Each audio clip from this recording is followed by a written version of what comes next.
What will happen if you don't use a product roadmap as a startup?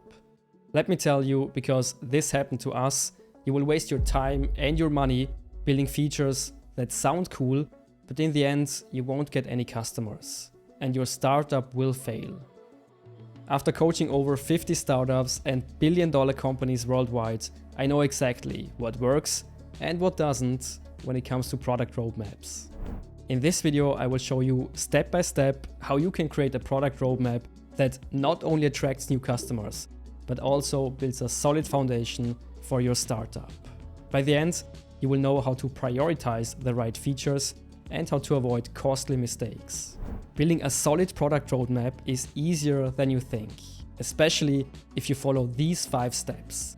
The only question is, what strategies do billion-dollar companies and successful startups use to build their product roadmap? Let's find out.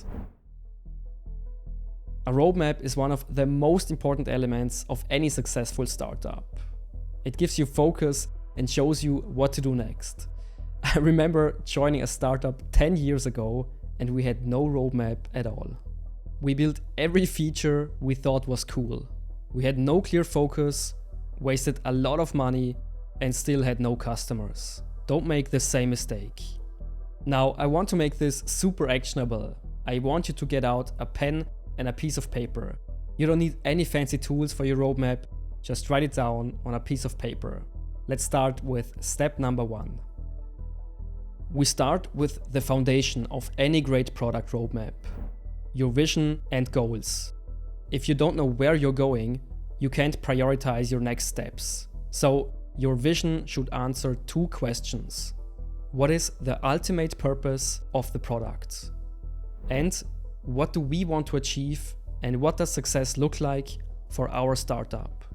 This is your guiding light. It will help you stay on track and focus on what's important.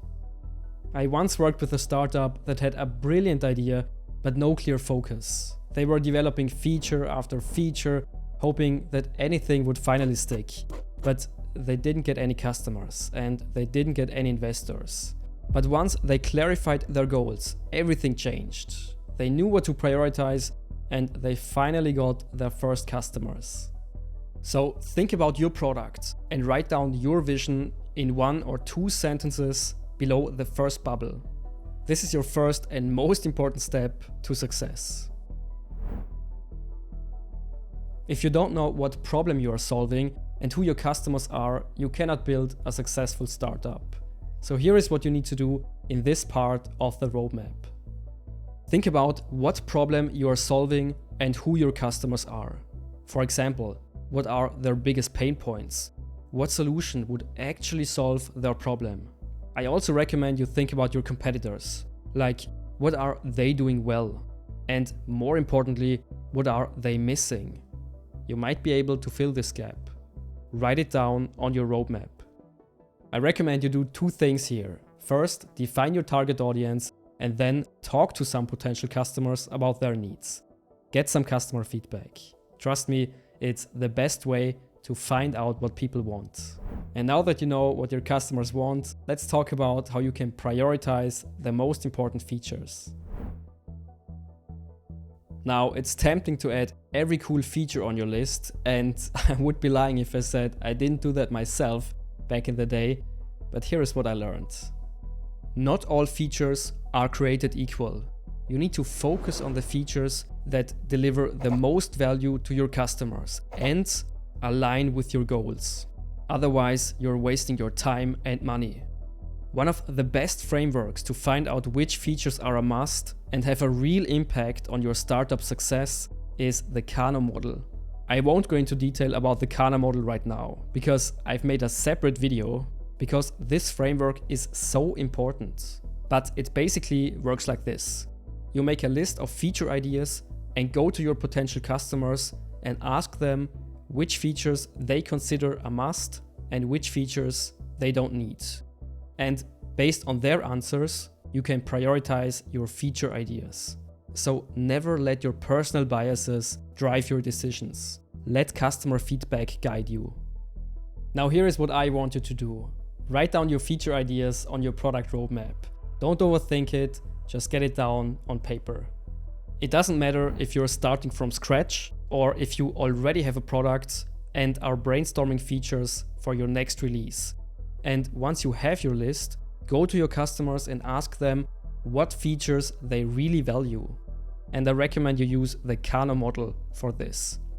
And once you have prioritized your features, it's time to organize them into a clear, actionable plan. Hey friends, we get back to the video in just a second, but I've got something special for you. My exclusive Startup Survival Guide, completely for free. You will learn how to avoid the most common startup mistakes and what it takes to build a strong foundation for your business. All in just 5 minutes. This guide is packed with actionable resources, powerful frameworks, and pro tips that you can use right now in your startup. 90% of startups fail. Don't be one of them. Check out the first link in the description below and download your free Startup Survival Guides. Let's get back to the video. Okay, you know what features your customers find valuable. Let's talk about phases and timelines. This is where your product roadmap becomes actionable. Now, you cannot launch everything at once. You need to focus. Here is how you do it. I like to divide this part of the roadmap into 3 sections. Phase 1, the MVP, the minimum viable product. You basically first focus on building the essential features that people are willing to pay for. Remember, keep it simple, no extras, just what's needed. In phase 2, it's about the extensions. Once your MVP is live and you have your first paying customers, you get some feedback on new feature ideas and improve your product. So these are the features that you build next. And the stage 3 is about the bells and the whistles. In this phase, you start to add those nice to have features and you explore new possibilities, such as integration with other apps or other services. And with the Kano model, it's clear which features go into which section. Once you have put your ideas into each section, you set a realistic timeline for each section. Now, it's really important to have a clear deadline because it keeps you and your team accountable. So take your feature ideas and group them into these 3 phases. And think about what you can realistically launch in the next 3 months, 6 months, and the next year. As always, your product roadmap is not set in stone. You need to work on it. You need to improve it. So this part of the roadmap is about getting feedback and improving. Here is how you do it. First, write down the metrics you need to track to find out if you're going in the right direction. My pro tip here, you need to avoid vanity metrics. The metrics that look good but don't have any business impact, like website traffic or social media likes. You need to track real metrics like conversion rates, churn rates, or customer acquisition cost. These will tell you if your product is on the right track. And second, you need to make sure you get regular customer feedback. As an early stage startup, I recommend you get customer feedback every 1 to 2 months because you're really looking for that market fit. Go back to your roadmap and regularly fill in your customer feedback and improve your product. These are the 5 steps of a product roadmap. Now, what I like to do is to put this roadmap on a piece of paper and put it on my wall and continue to work on it. That's the key to success. Okay, now you know how to build a successful product roadmap for your startup. But you might be wondering, how do I get my first customers? Well, check out this video where I will show you 5 marketing strategies to get your first 100 customers. Also, make sure to subscribe to the channel for more pro tips and powerful frameworks on how to build a successful startup. I'll see you in the next episode real soon. Bye bye.